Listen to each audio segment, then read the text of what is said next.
The killer, a girl who deserves to die, begins by showing a fierce battle between a man named Bong Wigong against two delinquent youths who wanted to kill him. Despite being alone and unarmed, Wigong can easily defeat them. Not long after, a group of delinquent youths arrived at the place and were very surprised to see their two comrades who had been overthrown by Wigong. At the same time, he gets an incoming text message from his wife asking about a teenage girl he should be taking care of right now. In the message, his wife mentions that she hopes the girl is okay and that he can bond with her. The scene then switches to a few days earlier, where at that time, Wigong is relaxing at home reading a book. His wife, Hyun-soo, then came to him and expressed her desire to have a vacation to Jeju Island with her best friend and also to survey the location of the restaurant that she plans to build with her best friend. Hyun-soo, planning to go away for 2 weeks, then asked her husband to take care of her best friend's stepdaughter, a 17-year-old girl named Yoon Ji. Hearing his wife's request, he immediately raised his objection, saying he was not a nanny, especially when she said Yoon Ji would stay at their house for a while. Wigong gets into a small argument with his wife until he finally relents and agrees to her request to look after Yoon Ji during her business trip. The next day, he drives Hyun-soo and her best friend, Kim Soo-ah, to the airport and promises to look after Yoon Ji while they're away. At night, Wigong seems to have fallen asleep in his car while waiting for Yoon Ji, who has to take extra lessons after school. Yoon Ji then knocks on his car window, waking him up. He immediately tells her to get in his car and head home. However, she asks him to take her and her friend to Hongdae because they have something to buy there. Arriving at their destination, Yoon Ji tells Wigong that she wants to stay at her friend's house for a few days and begs him to keep it a secret from her mother. Without a second thought, he goes along with her wish, figuring he might be able to relax all the time without worrying about her well-being. Soon afterward, Wigong asks for Yoon Ji's wallet and puts in some money before returning the wallet to her. Before she leaves with her friend, Wigong tells her not to hesitate to call him anytime, especially when she needs help. Not only that, but he also asks her to be careful and keep herself from getting involved in any trouble. After that, he rushed back to his house because he was very sleepy and wanted to sleep soon. Later at home, Wigong wakes up to the sound of his cell phone ringing, signaling an incoming call that turned out to be Yoon Ji. On the other end of the phone, she sounds in pain and begs him to come somewhere soon. Thinking that Yoon Ji needs help, Wigong rushes his car to the location she told him on his phone. However, when he gets there, how surprised he is when he finds out that Yoon Ji is fine and is currently chatting casually with a man. Seeing Wigong's arrival, Yoon Ji immediately introduced him to the man, who she said that Wigong was her uncle. She then tells him that the man is her senior in school. Shortly after the man leaves them, Wigong asks why she is still hanging around at this late night, even though she said she wants to stay at the friend's house tonight. However, Yoon Ji completely ignores Wigong's questions and gets engrossed in her smartphone, which makes him irritated at her for daring to play with him. Wigong then asks her to come home, but she refuses, saying she's going to her friend's house. Wigong, annoyed, decides to leave and return home to continue his sleep.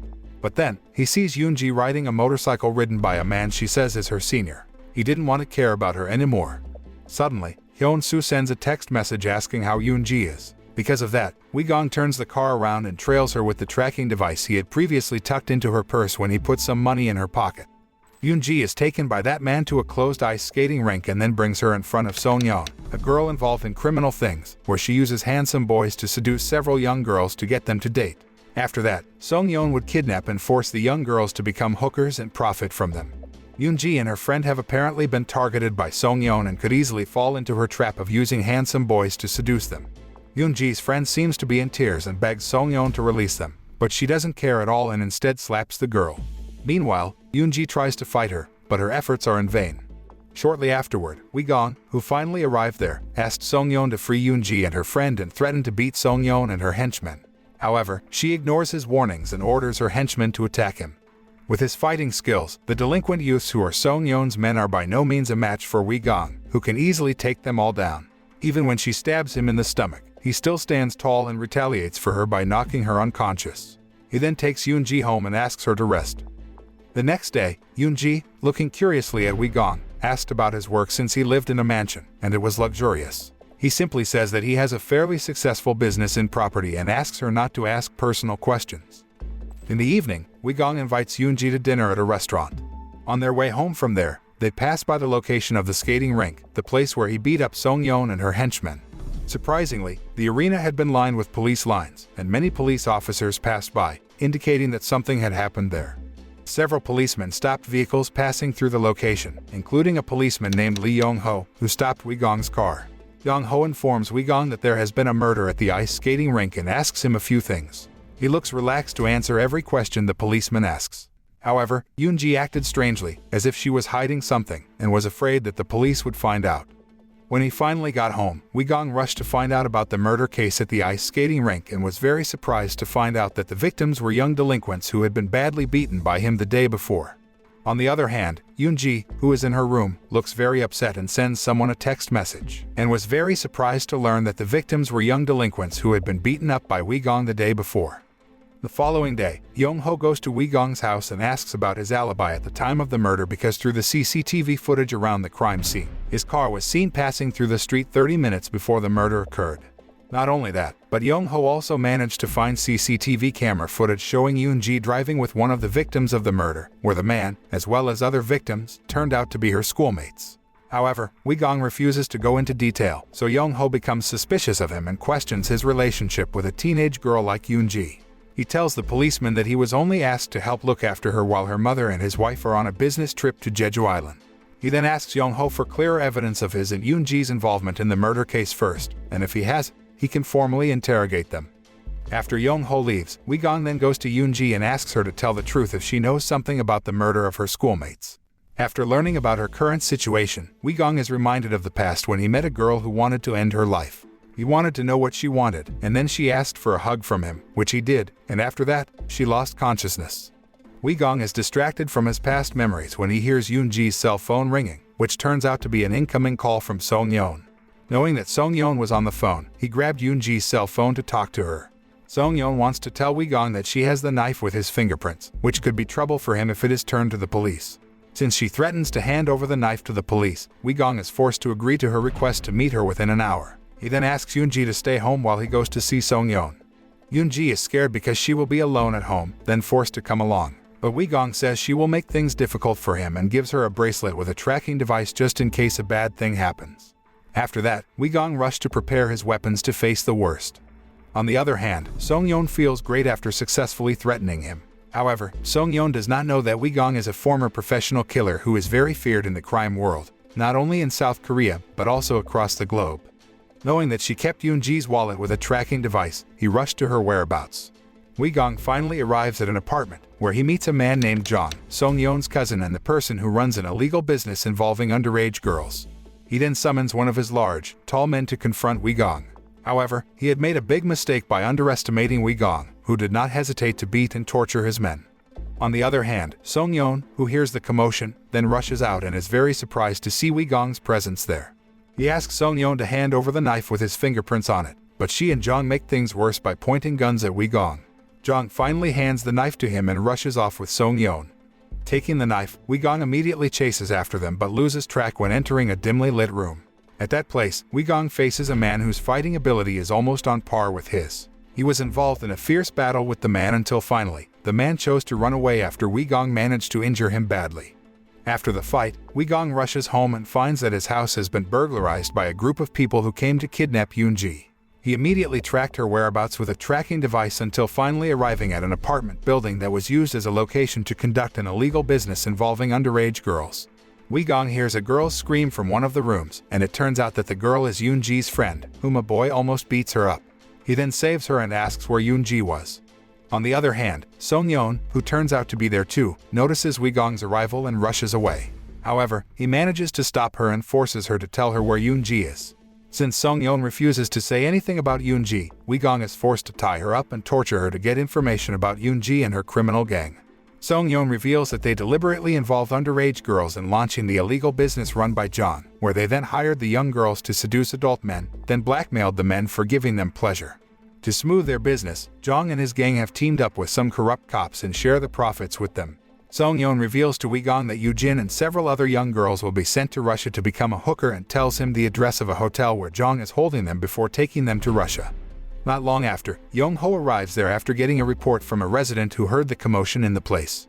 When he enters the apartment, he is surprised to see Song-yeon already seriously injured, and Wi-gong is nowhere to be seen. Meanwhile, Wi-gong finally arrives at the hotel and fights with the delinquent youth seen at the film's beginning. Even alone, he can easily kill a group of people with sharp weapons and has precise marksmanship, so it doesn't take long for Wi-gong to kill the thugs who get in his way. Yoon then asks about Yoon Ji from the 3 surviving delinquents and doesn't hesitate to kill them when they can't share the information he wants. Soon after, a blonde-haired man appeared and introduced himself as Yuri. Yuri, of Russian descent, turns out to be a man who once fought against Yoon in Jong's place. Yuri reveals himself as a professional assassin who works for the Russian mafia and tells Yoon that Yoon Ji will be taken to Russia on a ship that leaves at 8 o'clock tomorrow morning. Knowing that he didn't have much time because it was already early in the morning, Yoon had other plans to deal with him. Yoon rushes back into the hotel and again engages in a fierce battle with Yuri. However, during the fight, he traps Yuri, then recklessly jumps from the upstairs window and falls right on top of Yoon-Ho's car, which managed to track his footsteps at that place. Yoon-Ho immediately points a gun at Yoon and accuses him of murdering Song-yeon and the man at the ice skating rink some time ago. Yoon faces the accusations as calmly as ever until he finally grabs Yoon-Ho's gun and turns to threaten him. Since it's already morning, he is forced to handcuff Yoon-Ho and Yuri to the car while he drives it at high speed to save Yoon Ji. Long story short, Yoon arrives at the port just before Yoon Ji is brought into a ship about to leave for Russia. He immediately kills the gangsters who kidnapped her and saves her. But then, Jong arrives there and intends to kill him by bumping into him. Yoon manages to dodge, then urges Jong to reveal the mastermind behind all this. Because he is reluctant to reveal any information about his plot, Yoon immediately kills him. Seeing Yoon, who doesn't hesitate to kill other people, Yoon-Ho finally realizes that Yoon is no ordinary man. Yoon then takes Jong's cell phone and learns that Yoon-Ho turns out to be a corrupt cop who has been working with Jong and his gang to launch their illegal business. After finding evidence of Yoon-Ho's involvement with Jong and his gang, Yoon threatens him and asks Yoon-Ho to do all his orders if he doesn't want the evidence handed over to other policemen. Since Yoon-Ho doesn't want his career as a policeman to end like that, he finally complies with Yoon's wishes so that Yoon is acquitted of all charges. Afterward, Yoon Ji is rushed to the hospital for intensive care, and Yoon accompanies her while she is there. He then asks her to tell the police what really happened. She then blames herself for all the bad things that happened to him and her friend. Yoon calms her down, reassuring Yoon Ji that everything that happened wasn't her mistake, and asks her to rest and focus on her recovery. Not long after, Yoon-Ho meets Yoon at the hospital. He said he had already found out about Yoon-Ho colluding with Jong when he accidentally saw Song-yeon's body in his car. Yoon concluded that it was Yoon-Ho who killed Song-yeon to frame him. Yoon then asks Yoon-Ho to find out about the Russian mafia syndicate that wants Yoon Ji and the other young girls. At first, Yoon-Ho refuses his request because it's too risky. But Yoon-Ho has no choice but to obey him because Yoon has the evidence to destroy his career as a police officer. A few days later, Yoon meets Yoon Ji, an arms dealer who used to be his partner but decides to retire early due to an injury to his leg. Yoon enlists his help in finding a sniper rifle and a silencer gun. Hearing this, he looks surprised because he thinks that Yoon has retired completely. Yoon says he has a small problem to solve and needs the weapons ASAP. That evening, Yoon gets a call from Yoon-Ho telling him about Park, a member of the criminal syndicate tasked with sending young girls to Russia, including Yoon Ji. On the other hand, Park was furious when he found out that his men had been killed and the police had found out about his illegal activities. Because of that, he packed up his belongings and rushed out of place. However, Yoon turned out to have arrived there first and immediately killed all of Park's men who were guarding the place without experiencing the slightest difficulty, even killing them all while drinking coffee. Yoon finally manages to corner Park and forces him to reveal information about his criminal syndicate. Park was initially reluctant to say anything to him, but Yoon pointed out his gun. Finally, Park reveals that he and his gang, who turns out to be a woman nicknamed Pig Mama, provide young girls to grown men who are willing to pay a high price to satisfy their desires. However, their customers are not random people but high-ranking government officials and wealthy businessmen. Soon, Park and his gang are asked to provide at least 5 young girls to serve a chief justice named Kim. Park and Pig Mama usually target high school girls who are still unstable and lure them with some money before finally trapping them into the circle of illegal things. She also works with criminal syndicates from Russia and conducts exchanges with them, in which they also send young girls from Russia to become a hooker in South Korea. After killing Park, Yoon calls someone and asks him to come there immediately. Not long after, a group of people, led by a man named Tae-hyun, finally arrived and cleaned up the crime scene and got rid of the bodies of Park and all his men. Tae-hyun looks surprised when he gets a call from Yoon because he should have retired from his job as a professional killer. He tells Tae-hyun that he will need Tae-hyun and his team's services soon. He needs a big group to help him, and there will be murders to be committed outside the city. At first, Tae-hyun refuses Yoon's request, but after he offers to pay Tae-hyun 3 times over, he finally agrees. The next day, Yoon finally gets the weapon he wanted and goes straight to testing it at Hyun-Ju's place. After that, he meets Yoon Ji at the hospital, who is devastated when she finds out that her friend, also a victim, chose to end her life. While at the hospital, Wick calls Young-ho and asks about Yoon Ji's past, who was adopted by Soo-ah after her biological mother died when she was 5 years old. Young-ho also tells Wick about Kim, who turns out to be from a fairly well-known family, and has such strong political influence that it would be impossible for Wick to put him in jail. However, Wick doesn't care because he will not send Kim to prison. Instead, he will send Kim straight to hell. Young-ho also tells Wick that Kim will have a party at a luxurious mansion in a special area belonging to his family so that his depraved actions will not be caught by anyone. Long story short, when Kim was busy partying with sexy women, Wick immediately took action to kill all his men who were guarding the place with the sniper rifle he bought from Yoon Ji. On the other hand, Yuri, who worked for Kim, immediately knew someone had barged in there because he couldn't contact his subordinates who were guarding outside the mansion. Wick, who had managed to infiltrate the mansion, then engaged in a gun battle with Yuri's men, who attacked him simultaneously. At the same time, Young-ho, who was also there, pointed a gun at Wick and threatened to kill him because Young-ho had now sided with Kim and Yuri. Turned out, Wick could easily beat them, but he allowed himself to be caught to be brought in front of Kim. After that, he is led into a room where Kim is seen with a teenage girl who looks very depressed and wants to run away. Not long after, Young-ho tells Wick that he's not afraid of Wick handing over evidence of his involvement with Jong and his gang because Kim has promised to help him by taking advantage of his connections with the police and the prosecution. Wick isn't surprised by Young-ho's words, having anticipated this, and is as calm as ever. After Young-ho and all his men take him away from there, Kim immediately drags the girl into his room, where he will satisfy his desires for the teenage girl. At the same time, Wick finally fights back, bringing down Young-ho and Kim's men with great ease. Soon afterward, Wick took Young-ho's gun and did not hesitate to kill him because Young-ho had dared to betray him. Wick didn't give any mercy to Kim's men and immediately killed them all. Not long after, Yuri arrived there, and the two of them were again involved in a fierce one-on-one fight. This time, they must determine the victor of the deadly battle, and Wick can't be defeated easily. Neither can Yuri, who is also a professional killer. With weapons or relying solely on martial skills, the two had almost equal strength and a very strong determination to defeat each other. However, after going through a fierce and deadly battle, Wick was finally able to overpower Yuri and dropped his body into the middle of the party, which made everyone scream in fear and flee in panic. On the other hand, Kim, who still doesn't know that all his men have been killed by Wick, looked happy because he thought he would have fun all night. However, how surprised he was when he found Wick already in his room holding a gun. Kim calls his men, but Wick says no one will come since he killed them all. Kim then tries to deal with Wick, promising that Kim will make him immune from the law so that he can freely carry out his illegal activities.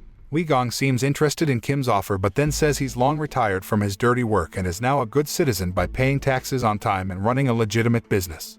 Afterward, Wick asks Kim to reveal about Pig Mama, who turns out to be Soo-ah. Kim said that Soo-ah had the heart to sell her adoptive daughter, Yoon Ji, to make big profits from the illegal business. After getting the information, Wick got up and was about to leave. At that point, Kim thinks he's safe and Wick won't kill him. But then, Wick turned around and shot him, laughing so hard that Kim finally died. Sometime later, Soo-ah, who was having lunch with Hyun-soo on Jeju Island, was surprised by an incoming call from Kim. She briefly said goodbye to Hyun-soo to answer the call from him. She then gets into her car and answers the phone call. Unexpectedly, the one who called Soo-ah was not Kim, but Wick, who turned out to be waiting for her in his car. He told her that Kim had died in her criminal gangs, including Park and Jong. Wick had already guessed that Soo-ah was after him from the start and then pointed a gun at her head. He is really annoyed with her because she dared to involve his wife. Soo-ah turns out to have conspired with Young-ho to frame Wick and blackmail him for harassing Yoon Ji, a teenage girl. However, in the end, he destroys Soo-ah's criminal syndicate and topples Kim's power. After that, Wick asks Soo-ah to drive somewhere and says that from now on, he and his wife will take care of Yoon Ji until she grows up and can live independently. When they finally arrive at an uninhabited location, Wick shoots Soo-ah in the head, killing her. After killing Soo-ah, Wick then got out of the car and walked home, while from the opposite direction, a van was seen driving up to his car. They are Taehyun and his team in charge of cleaning up the murder and removing her body. Later, Wick meets Hyun-soo, enjoying the sunset on the beach, and tells his wife that he kept his promise to take care of Yoon Ji and took her on vacation with them. The film ends with Hyun-soo smiling at Wick and then hugging her husband. It is also revealed that the teenage girl who appeared in Wick-ong's flashback is Hyun-soo. The moral that we can learn from this film is that bad intentions and greed will bring us misery. Plus, never leave our children with someone we don't really know the background of, because it could be that person is a former assassin who just wants to relax.